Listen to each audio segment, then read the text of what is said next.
Hey, Rodney, how are you? Oh, wonderful. How you doing today, Mr. Lewis? Good, good. Hey, thanks for joining me.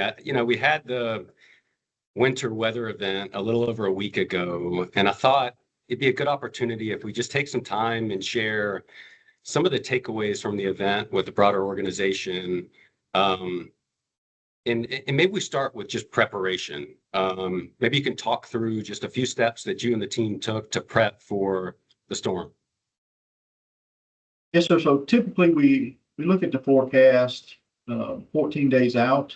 Um, that way we're understanding, the potential impacts of, whatever that forecast may be around timing, temperature, and also the duration of the event. It really gives you an understanding of, what that we really need to prep for and what is needed for during the event to be successful. Other things that we do is we start prepping and verify our prep at the field level.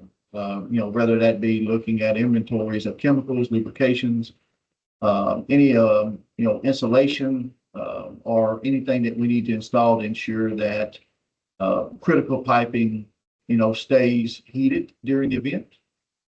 And then we look at communication with third-party companies around really what their response is going to be, what our response is going to be, and the expectation of how we're going to communicate effectively to keep everybody safe during those events. One of the last portions of that you know, is looking at our third-party support mechanisms that we have available, whether that be, third-party compression companies that provide service for us, chemical suppliers, water haulers, or even roustabout companies that we may use for certain other tasks that may be necessary. That typically rounds out the first, you know, or the last 5 days of really the prep that goes into building a complete plan. Yeah, I thought it was, of course, we had an opportunity to kind of be with each other right before the storm. We had the DFW town hall. So I just thought it was really cool to see firsthand you and the team getting together and making sure that everything was in order, whether it was our team and their safety or equipment and our assets in the field, as well as customer communication. So really impressive to see firsthand. And there's, no surprise that level of prep led to or had an impact on the results throughout the storm. So maybe you can share some of the successes that the team had throughout the event. Yes, sir.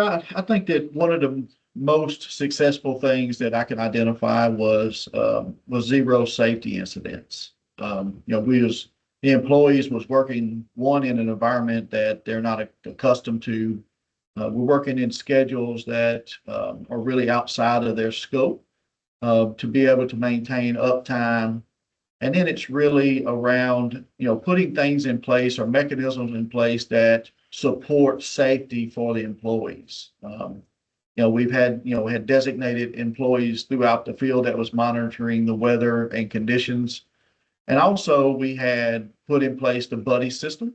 So there's no lone worker.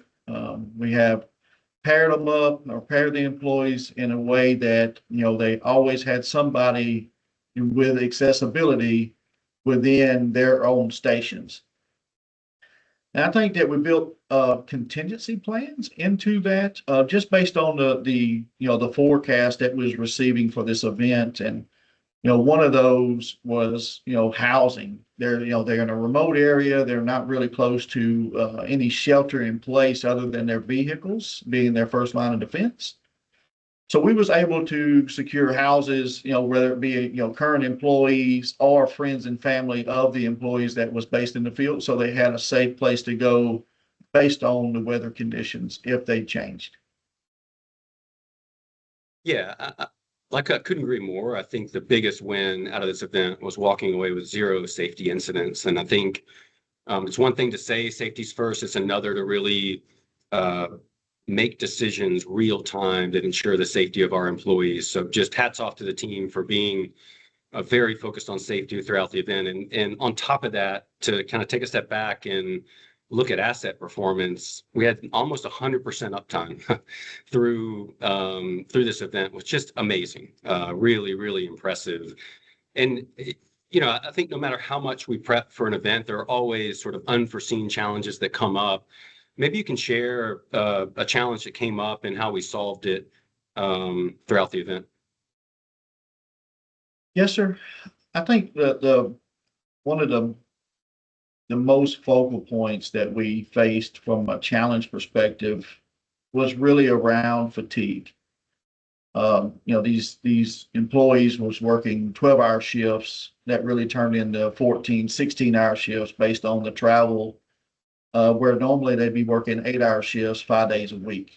Um, so early on, we kind of put a plan together and said, hey, we need to make sure that we're at least reviewing this. We have designated employees in the field that is in constant contact with these individuals, and also contact with management, SOCC, HSE, to ensure that we're communicating across the board. It's not just a singular focus on what we would consider what is fatigue.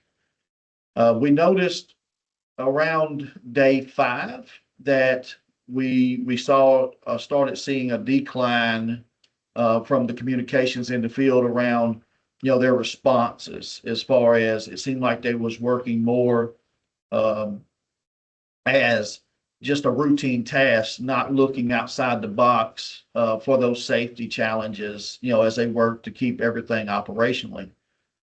We communicated that back, and then communicated with upper management, SLT, that we're starting to see that our employees are fixing to hit a wall. We're probably 2 days in advance, and formulated a plan to get in qualified third-party staffing to handle the night shifts.